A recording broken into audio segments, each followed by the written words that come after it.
भाई साहब, हमें आपकी लड़की पसंद है। यह तो बहुत अच्छी बात है। अगर आपको हमारी लड़की पसंद आ गई है तो कृपा करके कुछ लेन देन की बात हो तो वह भी हमारे सामने रख दीजिए, क्योंकि मैं बहुत गरीब हूँ। अरे भाई साहब, ऐसी कोई बात नहीं है। हमें भी यह दहेज प्रथा बिल्कुल पसंद नहीं। हम इसके खिलाफ हैं। आप बस अपनी बेटी हमें दे दीजिए और हमें कुछ नहीं चाहिए। भाई साहब, बस आप अपनी बेटी को जो दे सकते हैं बस उतना दे दी। वो क्या है ना, हमारे घर में कूलर नहीं है और आजकल कितनी गर्मी पड़ती है, तो आपकी बेटी के लिए कूलर दे दीजिएगा। और हमारे घर से आपका घर थोड़ा दूर पड़ता है, इसलिए आप एक स्कूटर दे दीजिएगा। और घर में का पूरा सामान पुराना हो गया है, तो थोड़ा कुछ करके थोड़ा नया सामान भिजवा दीजिएगा। इतना कहकर लड़के वाले वहाँ से चले जाते हैं। पिताजी, इन लोगों ने तो दहेज नहीं लेंगे बोलकर दहेज मांग भी लिया। यह लोग तो मुझे ठीक नहीं लग रहे। पर बेटी, अगर हम ऐसे ही दहेज के बारे में सोचते रहे तो और मना करते रहे तो तुम्हारी शादी कभी नहीं हो पाएगी। ऐसा लड़का हमें दोबारा नहीं मिलेगा। इन्होंने तो दहेज भी नहीं मांगा है।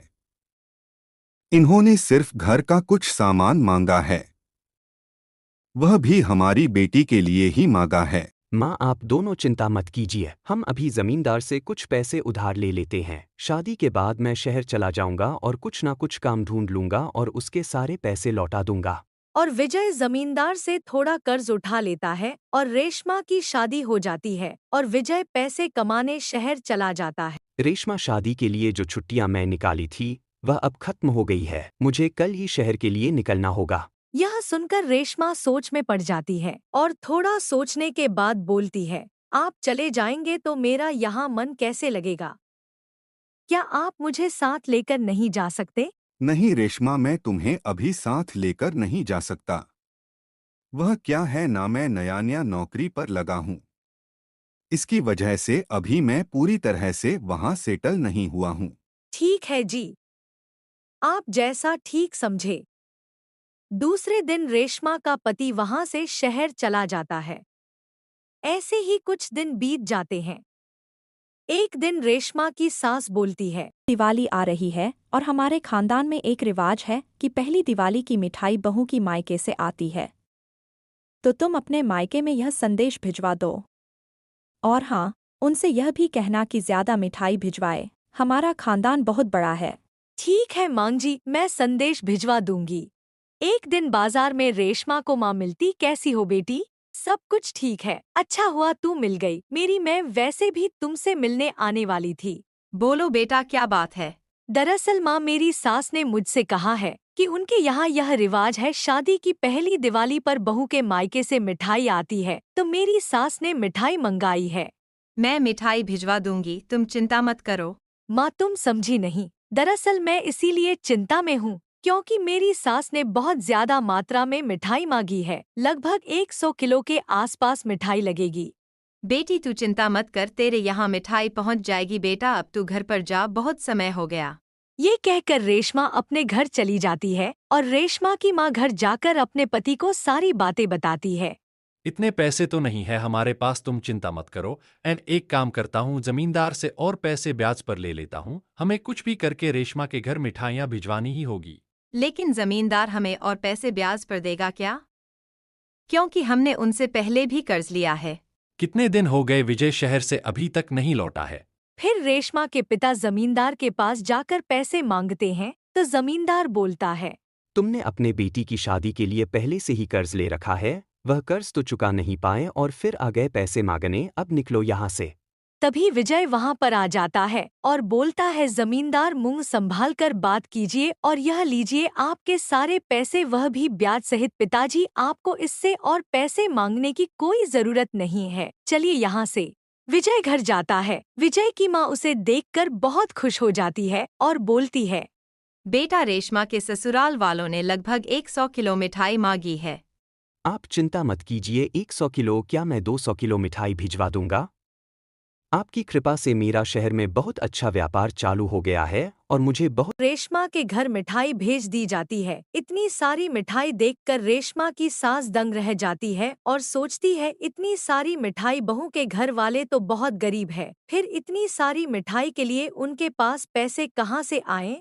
पता नहीं पिताजी ने इतनी सारी मिठाई के लिए किस किस से कर्जा लिया होगा। फिर एक दिन रेशमा अपने मायके जाती है। यह घर हमारा है, इतना अच्छा, और यह कैसे हो गया माँ? अपने घर कब बनवा लिया?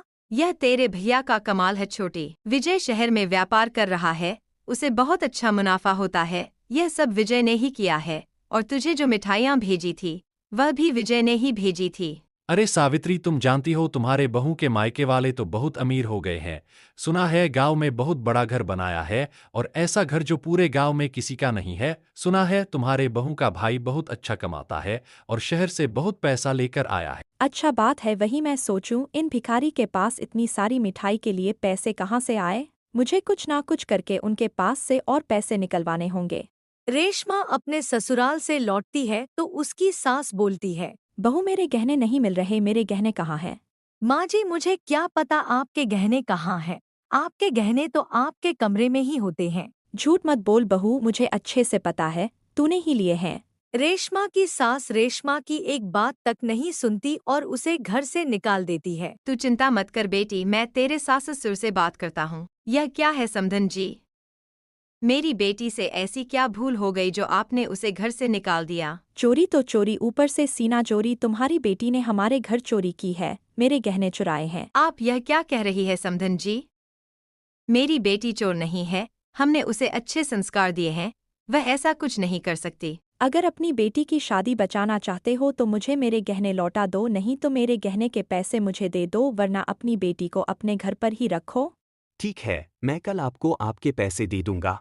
फिर दूसरे ही दिन विजय रेशमा को लेकर उसके ससुराल जाता है और उसकी सास को पैसे दे देता है। पैसे देखकर सास बहुत खुश हो जाती है। यह हुई ना बात, इन लोगों को अच्छा मजा चखाया, यह तो कमाल ही हो गया। मैंने कितनी आसानी से इससे पैसे निकाल लिए। अब आगे आगे देखो मैं तुमसे तुम्हारी बेटी के नाम पर और क्या क्या निकलवाती हूँ। थोड़ी ही देर बाद विजय पुलिस को लेकर वहां आता है। यह क्या है विजय? यहाँ पुलिस क्या कर रही है? आपके गहने चोरी हो गए थे ना, पुलिस इस बात का पता लगाने आई है। वह गहने हमारे घर में नहीं है, वह तो तुम्हारे बहन ने ही चुराए थे और तुमने उसके पैसे भी दे दिए, फिर वह गहने यहाँ कैसे होंगे? वह तो पुलिस का काम है ना, अब वही पता लगाएगी कि वह के गहने कहाँ हैं। रेशमा की सास बहुत मना करती है लेकिन पुलिस तलाशी करती है और वह गहने रेशमा की सास के कमरे में ही मिल जाते हैं। यह गहने यहाँ कैसे आए मुझे नहीं पता। क्यों झूठ बोल रही हो माँ जी? आप ही के पास थे। आपने जानबूझकर मेरे घर वालों से पैसे निकलवाने के लिए यह सब नाटक रचा। आपको शर्म आनी चाहिए। अगर आपकी कोई बेटी होती और उसकी सास उसके साथ यह सब करती तो आपको कैसा लगता? उनकी सास का सर शर्म से झुक जाता है और वह बोलती है, रेशमा बेटी मुझे माफ़ कर दे, मुझसे गलती हो गई। भगवान ने मुझे कोई बेटी नहीं दी, अगर दी होती तो शायद मैं आज ऐसा कदम नहीं उठाती। मैं समझ ही नहीं पाई, मुझे माफ़ कर दे बेटी। आइंदा मैं तुझे अपनी बहू नहीं अपनी बेटी बनाकर रखूंगी। तुझे यहाँ किसी बात की कोई तकलीफ नहीं होगी, मैं वादा करती हूँ। मुझे एक मौका दे दे बेटी, मुझे माफ़ कर दे।